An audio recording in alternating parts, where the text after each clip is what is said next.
7 seat.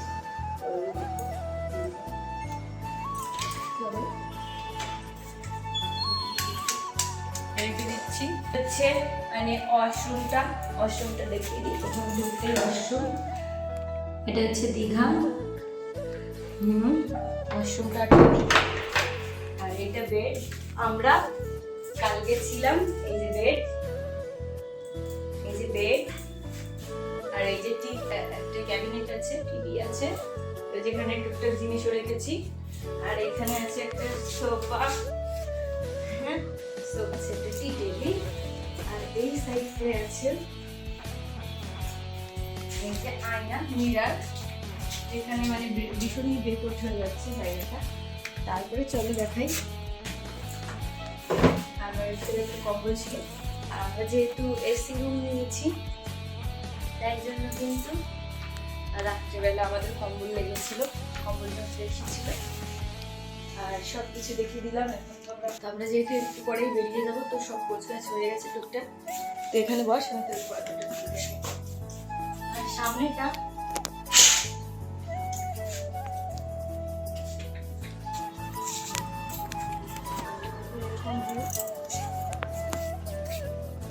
আর এই দেখো এতক্ষণ ভিডিও করে দিচ্ছিল, বাবা হাই বলে দাও। আরে দেখো সকালের আকাশটা শুধু দেখো, জাস্ট অসাধারণ লাগছে। অনেক বিল্ডিং হচ্ছে এখানে, নতুন নতুন কাজ। ওই যে দেখো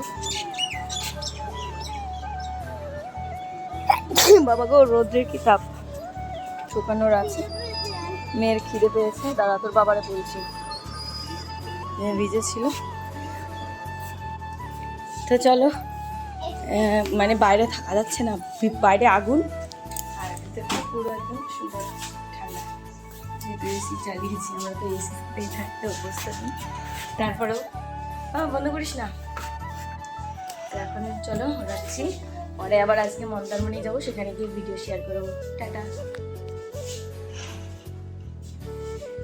জোর আমি তোর মতো স্টাইল দেবো। তো দীঘার আজকে দ্বিতীয় দিন।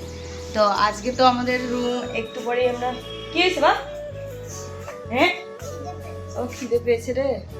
এখন কটা বাজে তারা তোর বাবারে বলছি। তো এখন বাজে ওই 8টা মতো।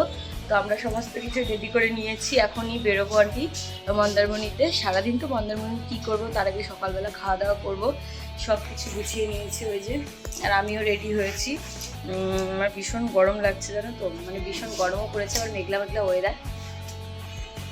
চার্জারটা রাখ, আমি এখনো চার্জ দেবো। রুমটা তো তোমাদের দেখিয়ে দিই। দেখো এই যে বেড আছে, ওইখানে একটা আলমারি, টিভি ক্যাবিনেট আছে, বাথরুম। আমরা এসি রুম নিয়েছিলাম। আর সামনেটা এরকম বেলকনি।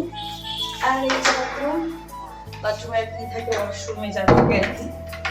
তুলোর মতো আকাশে মেঘ, এত ভালো লাগছে দেখতে, ঠিক আছে। আর ওই যে একটা জাহাজ মতো, আর নিউ দীঘায় যেহেতু আছি। তারপর ওই যে দেখো জগন্নাথ দেবের মন্দিরও দেখা যাচ্ছে, চূড়াটা খুব সুন্দর জায়গা। এখান থেকে সমুদ্রটা ওই 3-4 মিনিট মতো লাগে হেঁটে, বুঝলে। ভালো না, বাইরেটা খুব গরম। তো চলো পরে তোমাদের সঙ্গে কথা বলবো। দেখেছো খুব সুন্দর লাগছে। তো আমরা কালকে এসেছি, আজকে বেরিয়ে যাব। আমাদের 2 দিনের ট্যুর, দীঘা আর মন্দারমণি। ভীষণ এনজয় করলাম। আর ওই যে ওই গাড়িটা কিন্তু এরকম অ্যারেঞ্জ করলাম, কারণ গরম লাগছে, আবার জার্নি করতে হবে, তাই একবারে রেডি হয়ে গেছি। তো চলো পরে আবার দেখা হচ্ছে। তো বন্ধুরা, সকাল সকাল আমাদের ব্রেকফাস্ট কিন্তু আমাদের ঘরেই দিয়ে গেছে রুমে। তো আমরা সকালবেলা খাবো হচ্ছে লুচি আর হচ্ছে ঘুগনি। তো এটা খেয়েই বেরিয়ে পড়বো মন্দারমণির উদ্দেশ্যে। আর এই যে আমার মেয়েটাকে দিয়ে দিলাম, জানি না ও খেতে তো পারবে না, কিন্তু তাও প্লেটিং তো অর্ডার করা হয়েছে প্লেট। তো চলো খাওয়া যাক আর তাড়াতাড়ি করে বেরোবো। আর একটা মজার বিষয়, আমরাও যে হোটেলে ছিলাম না, তার 2-3টে পাশেই আমার শাশুড়ি মারা ছিল। তো আজকে ওনাদের সঙ্গে দেখা হবে, তো তাই জন্য ভাবলাম, ফোনও করেছিল যে একটু তাড়াতাড়ি করে খাও। তো এই যে যা দেওর, আমার বর, আমি, সিঞ্জিনি, তিনজন এই কয়জনা মিলে একসঙ্গে করে সকালবেলার ব্রেকফাস্টটা করে নিলাম। এখন যাব মন্দারমণি। কি বলবো বন্ধুরা, ভীষণই ভালো লাগছে। অনেক দিন পরে এইভাবে সবাই মিলে একসঙ্গে ঘুরতে আসা, মজা তো লাগবেই, তাই না? তারপরে কিন্তু দেখো সমস্ত কিছু নিয়ে আমরা এখন বেরিয়ে যাচ্ছি। তো লিফটে করেই যাব, যেহেতু আমরা 4 তলার উপর ছিলাম, এতটা তো সিঁড়ি বেয়ে নামা ওঠা করা সম্ভব না। তো তারপরে কিন্তু সব কিছু রেডি হয়ে নিয়ে বেরিয়ে পড়লাম। হে মেয়ে, কি করো কি করো কি করো? এই যে দেখো গাড়ি চালাবে। গাড়ি চালাবে? চাবি পাখির কাছে, চাবি এই যে। রুমার কাট দিয়ে দিয়েছেন তো? আর এখানে দেখো প্রিয়াকেও কিন্তু খুব সুন্দর লাগছে। আর কি বলবো বন্ধুরা, এতটা গরমের জন্য মানে অস্থির হয়ে যাচ্ছিলাম। আর এদিকে কিন্তু পুরীর মন্দিরটা দেখো দেখতে পাচ্ছি, কিন্তু এখন তো যাওয়া সম্ভব না, আর ভীষণ রোদও হয়ে গেছে, লাইনও দেখছি অনেকটা হয়ে গেছে। তো লাইনের জন্য আর যাবো না। আর বাচ্চা কাচ্চা নিয়ে এইভাবে যেতে গেলে অনেকটা টাইম লাগবে। তো আমরা যেহেতু যাব মন্দারমণি, সেখানেও একটা টাইমের ব্যাপার আছে। পরে যদি দীঘা আসি তখন আসবো। তো দীঘাকে টাটা বাই বাই করে চলে যাচ্ছি। আর এখানে কথা হচ্ছিল যে যদিও যাই তো গাড়ি পার্কিং করার কোনো জায়গা নেই, যদি উল্টোপাল্টা জায়গায় গাড়ি রাখা হয় তখন তো অনেক টাকা ফাইনও হবে। তো দেখো আমরা কোথায় এসেছি, একদম জান্নাত। সিঞ্জিনি বাবা, তোমার কেমন লাগছে? কি দেখাচ্ছ মা? আমার মা দেখো কত স্টারফিশ, হাত দিস না, দেখো শুকিয়ে গেছে, এখানে একদম ভাটা আছে, তাই জন্য কিন্তু শুকিয়ে গেছে। ধরো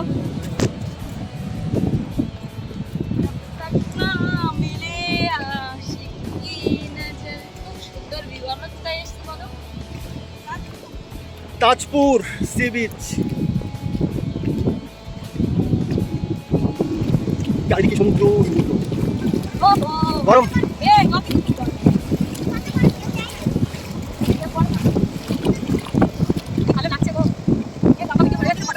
এতটা শান্ত প্রকৃতি, কি যে ভালো লাগছে। তো আমরা জল দেখে নেমে পড়লাম। তো মন্দারমণি এখনো যাইনি। তো গাইস দেখো, আমি একটা ঝিনুক পেয়েছি, আর এই ঝিনুকটা দিয়ে আমি এখন এখানে একটা ছোট্ট করে লাভ আছে।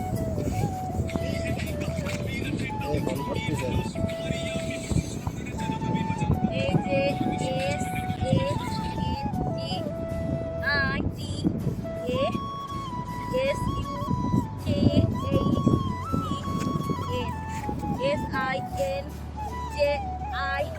তো বন্ধুরা, তোমরা কিন্তু অবশ্যই কমেন্ট করে জানাবে কার কার নাম লিখলাম। তো এই যে দেখো 3 জনের নাম লিখেছি। আর এখন কিন্তু আমরা চলে এসেছি মন্দারমণি, মানে যে হোটেলটায় আমরা থাকবো। আর হোটেলটার সামনে নেমে পড়লাম সবাই মিলে। তো এই মন্দারমণি ঘুরতে আসলে কিন্তু খুবই এক্সপেন্সিভ একটা জায়গা। এখানে পার ডে রুম ভাড়া থেকে শুরু করে এতটা খরচা হয় কি বলবো। তো যাই হোক, দেখো সমুদ্রের পাড়ে কিন্তু চলে এসেছি। আর আমাদের হোটেলটা হচ্ছে এই যে মানে বিচের সঙ্গে লাগানো, তার জন্য কিন্তু খুবই এক্সপেন্সিভ। মানে আমরা তো এইরকমভাবে কোথাও ঘোরাঘুরি করি না, তো প্রথমবার এসছি। এত যে ভালো লাগছে, এর আগের বছর যখন এসেছিলাম মন্দারমণি, তখন এর 2-3টে মানে রিসোর্টের পাশেই ছিল আমাদের রিসোর্টটা, এত ভালো ছিল ওটাও। তো ওটার কথাও মনে পড়ছিল, জানো তো, আমি খুঁজে বের করে ছেড়েছি সে কোথায় রিসোর্ট আছে। তারপরে ফাইনালি কিন্তু চলে এসেছি। এখন একটু সমুদ্রের পাড়ে যাব, এত আনন্দ লাগছে, ভীষণই মজা লাগছে। আর আমার সিঞ্জিনি দেখো কতটা পরিমাণে আনন্দিত হচ্ছে, সমুদ্রের জল পেয়ে তো দৌড়াদৌড়ি শুরু করলো। তো এইখানেও স্নান করব। তো ওই যে রিসর্ট, আর এই যে মানে বুঝতেই পারছো কোথাও যাওয়ার দরকার নেই, এইখানেই খাওয়া দাওয়া সমস্তটা হবে। তো দেখো বন্ধুরা, আমি মন্দারমণি এসে কি পেয়েছি, ছোট্ট কাঁকড়া পেয়েছি। এখন কিন্তু আমাদের রুমটাকে সুন্দর করে গুছিয়েও দিয়েছে, চলেও ঢোকা যাক। ঢোকার সঙ্গে সঙ্গে দেখলাম রুমটা খুব সুন্দর পরিপাটি করে গোছানো। আর আজকেও কিন্তু আমরা এসি রুম নিয়েছি, কারণ মন্দারমণি দীঘা এই দুটো জায়গায় এতটা গরম না কি বলবো। তো ঢোকার সঙ্গে সঙ্গে আমাদের খুব প্ল্যানিং হচ্ছে কখন স্নান করব, মানে শরীরের ভিতর অস্বস্তি হচ্ছে, মনে হচ্ছে কখন সমুদ্রে যাব আর স্নান করব। প্রথমে কিন্তু সমুদ্রে গিয়ে অনেকটা টাইম স্নান করেছি, তারপরে গিয়ে কিন্তু এই যে সুইমিং পুলটা আছে এখানে করলাম প্রায় 1-1.5 ঘন্টা। তারপরে কিন্তু দুপুরবেলার খাওয়া দাওয়া এই রিসোর্ট থেকেই করব, বাইরে আর যেতে হবে না। আর এখান থেকে বলেই দিয়েছে বাইরের খাবার কিন্তু হাইজিন মেনটেন নেই, অবশ্যই ভিতর থেকে খেও, কারণ কি এখানে ফুড পয়জনিং হয়। তো তাই ভাবলাম যে আমরা কোথাও এমনিও খেতামও না, সেই প্ল্যানিং করে এসেছিলাম। তো এখানে কিন্তু রুল আছে, এখানে নামতে গেলে কিন্তু কস্টিউম পরে নামতে হয়, না হলে কিন্তু সুতি কিংবা গেঞ্জি টাইপের জামা কাপড় পরে নামা যাবে না। তো আমার ঘরে এটা ছিল, তাই এটা পরেই নেমে গেলাম। এতটা আনন্দ লাগছিল, আর দেখো কীরকম কালো ভূত লাগছে সত্যি বন্ধুরা। এখানে মানে ট্যান পড়ে প্রচুর, আর সমুদ্রের জলে যদি স্নান করা হয় তাহলে তো ট্যান তো পড়বেই, বলতে পারো এখানে গেছি কালো হতে। তারপরে কিন্তু দুপুরবেলা স্নান করে চলে এসেছি এইখানে খেতে। তো আমরা নিয়েছিলাম চিকেন, সঙ্গে একটা মিক্সড ভেজ সবজি যেটা পনির দিয়ে করেছিল, দারুণ লেগেছিল খেতে। তারপরে দুপুরবেলা সবাই রেস্ট নিচ্ছিল, কিন্তু আমার মনে হচ্ছিল আমি তো এখানে রেস্ট নিতে আসিনি, যা হবে হবে। দেখো সবাই কিন্তু ভর দুপুর, রোদটা পুরো মাথার উপর, তারপরেও কিন্তু পুরো জায়গাটা তোমাদের সঙ্গে মানে শেয়ার করার জন্য কিন্তু আমি ভিডিও করতে চলে এসেছি, আর নিজে একটু শান্তি নিতে এসেছি। যেটুকু টাইম এই যে রোদ্রে ছিলাম না, প্রায় 2-2.5 ঘন্টা, পুরো একদম খালি রোদে পুরো মুখটা পুড়ে, তখন যে ট্যান পড়েছে এখনও পর্যন্ত কালো। 10 দিন হয়ে গেল আমি দীঘা মন্দারমণি থেকে ঘুরে এসেছি, আর ভিডিওটা এত লেট করে দিচ্ছি। আর দেখো কি হাওয়া দিচ্ছে, মানে এত সুন্দর একটা প্লেস, আর উপরে না একটা সাঁকো মতো করা আছে, কি বলে ওটাকে জানি না, তোমরা কমেন্ট করে জানিও। এত ভালো লাগছিল, আমি আর আমার মেয়ে কিন্তু দুজনে মিলে ঘোরার জন্য পুরো মুখে ট্যান পড়ে গেছে এইটুকু টাইমে।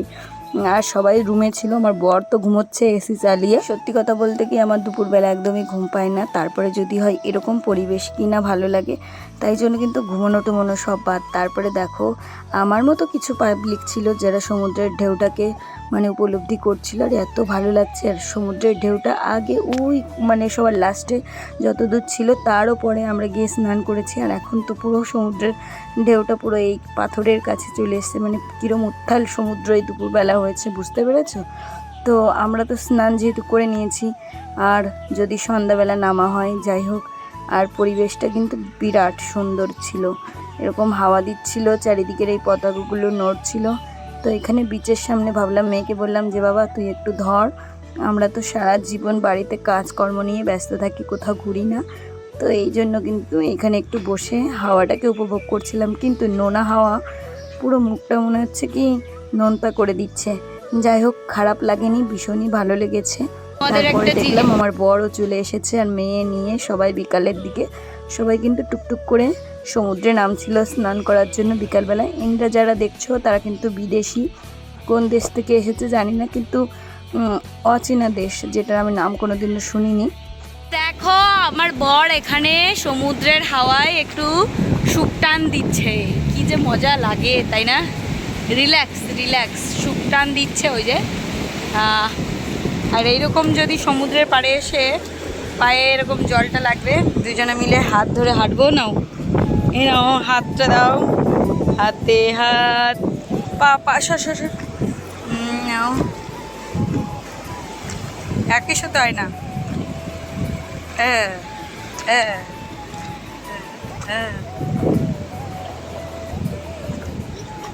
मेरा बेबी क्या कर रही है देखो गाइस। কিন্তু যাই বলো না কেন, দেখো পাগল মানুষের মতো বোতলে করে কতগুলো ঝিনুক কুড়িয়েছে। আমার সিঞ্জিনি কত রাঙা ছিল, আজকে দুপুরবেলা আমি আর আমার সিঞ্জিনি একদম রোদ্রের ভিতর অনেক রিলস বানাতে পুরো কালা হয়ে গেছি। আর দেখো রিসোর্টটা করে যাবি না, তো এই হচ্ছে ব্যাপার। এখন আমরা রিসোর্টে যাই, গিয়ে আর 2-1টা ভিডিও বানাই, তারপরে গিয়ে। তো সন্ধ্যাবেলা একটু রেডি হয়ে আবার বিচের সামনে আসলাম, মানে ওই যে প্রথম রুমটা দেখছো ওইখানে হচ্ছে আমাদের রুম, মানে কোনো হাঁটা চলার ব্যাপারই নেই যে অনেকটা টাইম আমাদের ঘুরতে হবে সেরকম না। তো এই ড্রেসটা কিনেছিলাম, ভাবলাম এটাই পরি, তারপরে সমুদ্র পাড়ে নামছিল, আর এতটা হাওয়া মানে কি জামা কাপড় সব উড়ে যাচ্ছিল জানো তো। দেখো মন্দারমণি এসে কিনেছিলাম সাপের বাচ্চা। সত্যি এটা কি সাপ গো, এই কি সাপ, কি সাপ, এ কি সাপ, আরো সাপের বাচ্চা,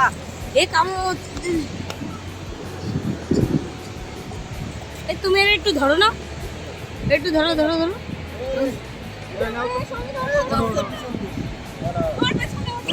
এই দেখো কত সাপের বাচ্চা ভরা। আরে এইগুলো মনে হয় ইল ফিশও হতে পারে, ইল ফিশ, মাথা মুটা দেখো না, ইল ফিশ হতে পেরেছে। আর তোমরা কমেন্ট করো বন্ধুরা, এটা কি জানি না। এই চল আমরা রুমে গিয়ে একটু গল্প এই দেখো, এই দেখো বড় মাল এই জায়গাতে যাচ্ছে, এই যে কি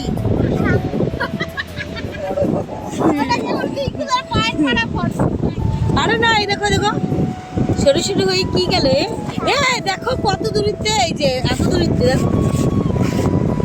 এই মালটা ও এই মালগুলো পেঁচা পেঁচা কালকে ভোরে উঠে তো বন্ধুরা, ভিডিওটা কেমন লাগলো অবশ্যই কমেন্ট করে জানাবে। যদি ভালো লাগে একটা লাইক করবে, আমার চ্যানেলটিকে সাবস্ক্রাইব করবে, পাশে থাকবে। সবাইকে টাটা, ভালো থেকো, দেখা হচ্ছে আরেকটি সুন্দর ব্লগ নিয়ে।